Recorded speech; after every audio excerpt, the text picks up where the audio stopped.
Hola mis queridos amigos, nuevamente con ustedes su Dr. Tigre, el que ronca en esta negra noche neoliberal, latinoamericana, sudamericana y ecuatoriana.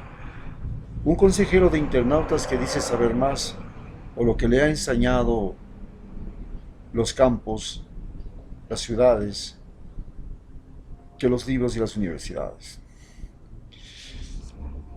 ¿Cómo llegamos a tener un presidente como Correa, otro como Lenin Moreno y hacer un país botín político? Eso es lo que tenemos que entender a través de esta charla de hoy día. Nosotros hemos tenido en nuestra historia de república un periodo que podríamos llamarlo pre-republicano y un periodo republicano. Pre-republicano comprende el periodo de los incas y el periodo de los españoles, que fueron los que más influyeron en aquellos tiempos. El periodo de los incas se caracterizaba porque recibimos un ejército invasor, y el periodo de los españoles también se caracteriza porque también recibimos un ejército invasor.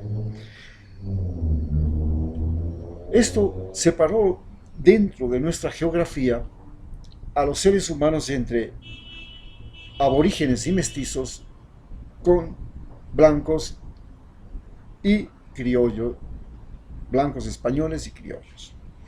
Así pues, nosotros ya desde el periodo de los incas hasta el momento actual, nos convertimos en un país productor de materias primas, de mestizos, pero además en un país católico, porque los conquistadores que nos conquistaron eran conquistadores del imperio religioso transoceánico más grande de la historia de la humanidad.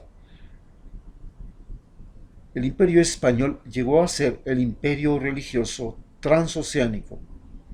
Cruzó el océano Atlántico, cruzó el océano Pacífico y se expandió por todo el planeta Tierra con una religión, la religión católica. Y por eso decimos que fuimos parte del imperio transoceánico más poderoso del mundo, el imperio religioso. En este imperio religioso, la fe era más importante que ninguna cosa.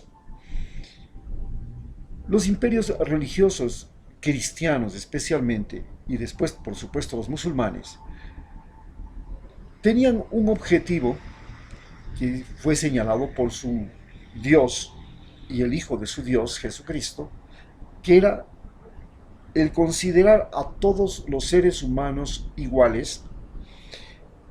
Su principio filosófico fundamental era el amor, que era la simple oposición a la muerte y al sufrimiento. Y pretendían crear una congregación, una reunión de seres humanos donde todos se sentían iguales y se dan hasta el día de hoy mutuamente la paz, se desean mutuamente la paz en cada ceremonia religiosa dominical. Sin embargo, este imperio y esta religión se convirtió, evolucionó y se transformó en una religión a favor y además patrocinadora de la guerra. Comenzaron patrocinando las mismas guerras dentro del Imperio Romano, con Carlomagno. Luego patrocinaron las guerras de las cruzadas.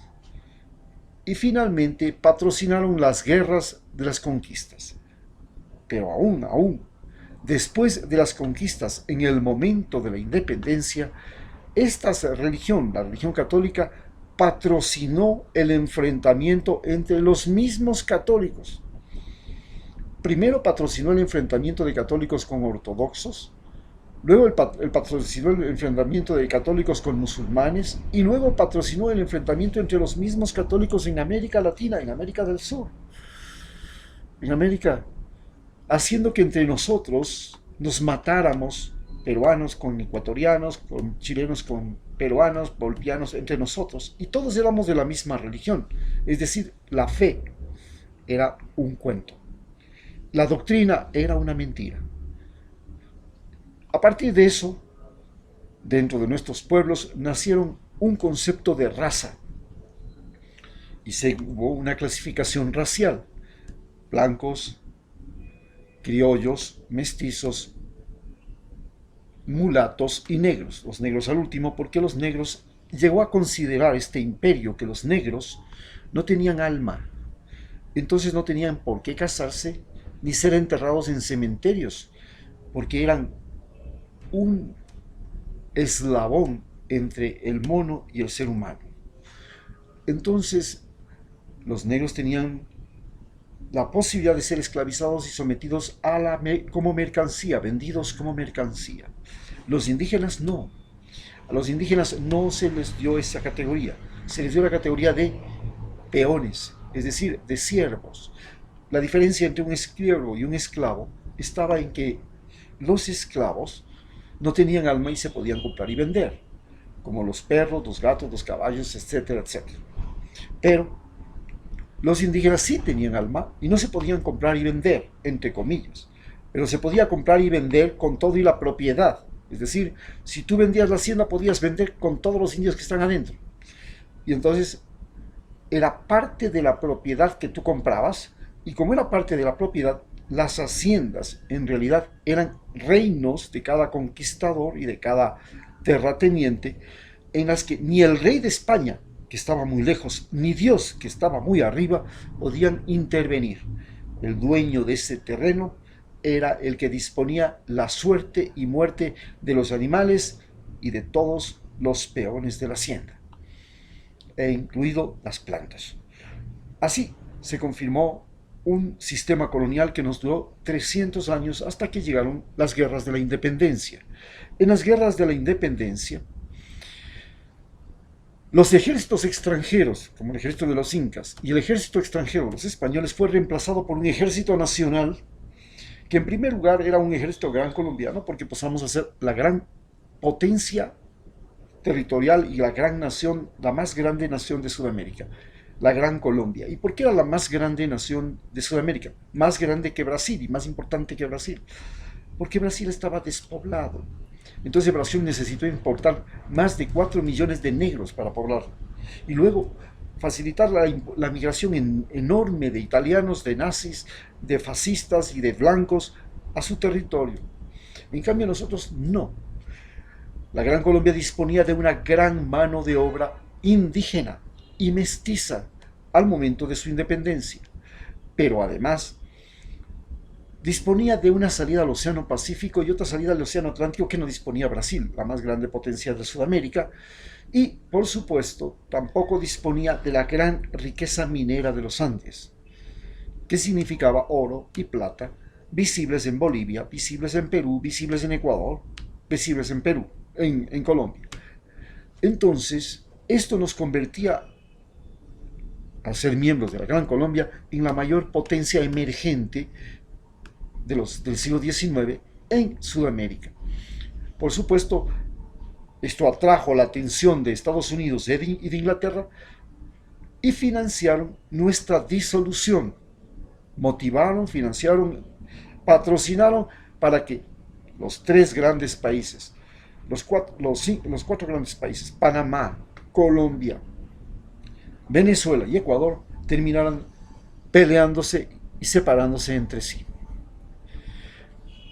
A partir de ese momento nosotros emergimos como una pequeña república que nunca más volvió a ganar una guerra y fue perdiendo progresivamente su territorio hasta que llegó Rafael Correa y logró hacer un acuerdo entre Costa Rica, Colombia, Perú y Ecuador para tener el derecho sobre un mar territorial, especialmente el uso del subsuelo, para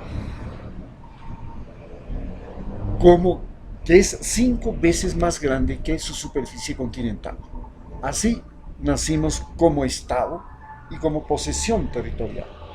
Pero en esta nueva sociedad que creamos, la sociedad republicana, nosotros nos vinculamos primero a los ingleses, que fueron el mayor imperio comercial de la época.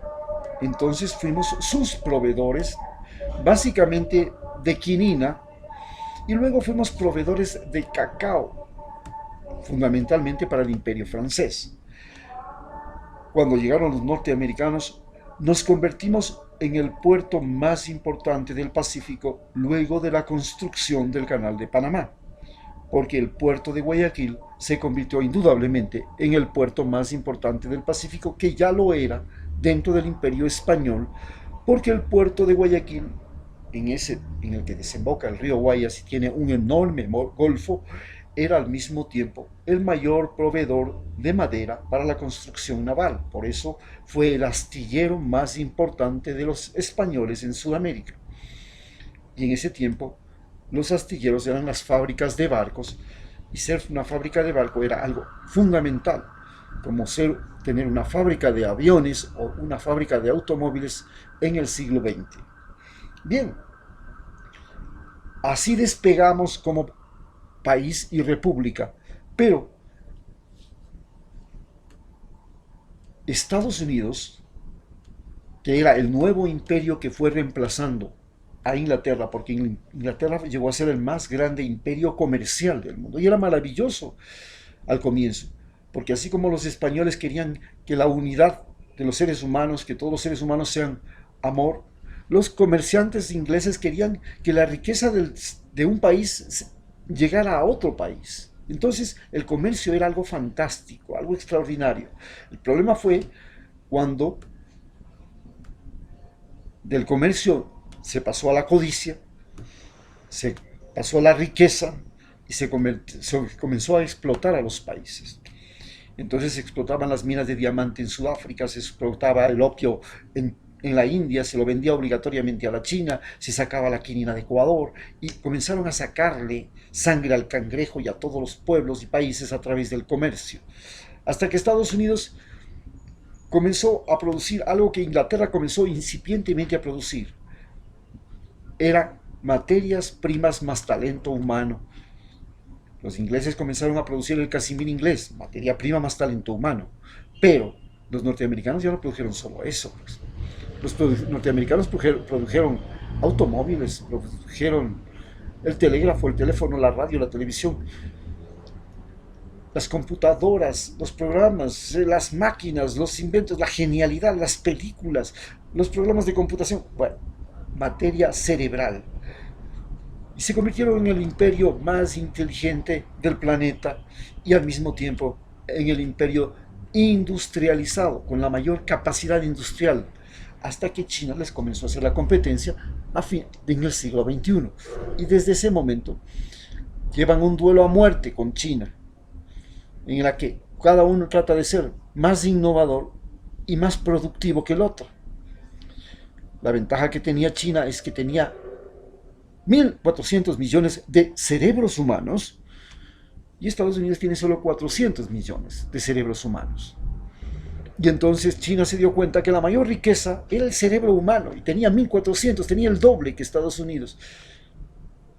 Entonces con eso ha comenzado a sacarle partido y hoy China es indudablemente el país que está haciendo tambalear a la economía norteamericana y por eso estamos viviendo, y no solamente todo norteamericana, la economía mundial, y por eso estamos viviendo lo que pasa con China, que cuando China le va mal, al planeta le va mal. Cuando China le entró el coronavirus, a todo el planeta le va mal. Muy por el contrario que cuando a Estados Unidos le fue mal con el famosa la fiebre, la crisis bancaria e inmobiliaria del 2008, a todo el planeta le fue bien. Tuvimos el aumento del valor de las materias primas. Todos los demás países del planeta, excepto Europa, estábamos felices de que Estados Unidos le vaya mal. ¿Por qué? Porque subió el precio del petróleo, subió el precio de todo y a todos nos fue bien. Cuando Estados Unidos, en cambio, le está yendo bien con Donald Trump y con el gobierno de Obama, después de la crisis inmobiliaria, al mundo le va mal. Hemos caído ya desde el año 2014 en una crisis económica que no se puede parar en todo el planeta Tierra, excepto en los países desarrollados. Es decir, sin querer, Estados Unidos se convirtió en el país enemigo del mundo.